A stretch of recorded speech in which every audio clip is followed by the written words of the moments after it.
এখানে এসেছে যে আয়নাঘরের কথাটা এসেছে, মনে হলো না যে এখানে আয়নাঘর করার জন্য কিছু করছে বা কিছু একটা। বাট এটা হলো যে প্রশাসনের হাতে আছে, ওনারাই বলবেন।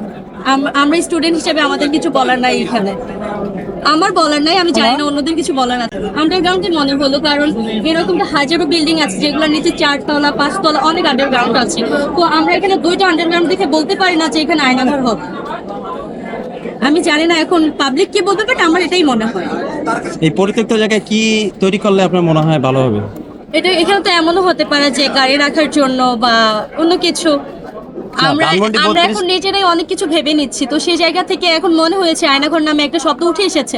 তো এখন আমাদের মনে হতেই পারে এখানে আয়নাঘর হতে পারে। আমি এটাই মনে করছি। আমরা অনেক কিছু দেখেছি এর মধ্যে, প্রায় 6-7 মাস থেকে যেগুলো হচ্ছে এর মধ্যে অনেক কিছু হয়ে গিয়েছে। তো এখন হার পাওয়া গিয়েছে, এটা শুধুমাত্র সবকিছু প্রশাসনের হাতে আছে। তারা যেহেতু সবকিছু নিউজ করছে, তারা সবকিছু দেখছে, তো সেটা তারাই দেখবে এখানে কিসের হার পাওয়া গিয়েছে আর কেনই পাওয়া গিয়েছে, এটা তাদের কাছে উত্তর আমরা পাবো।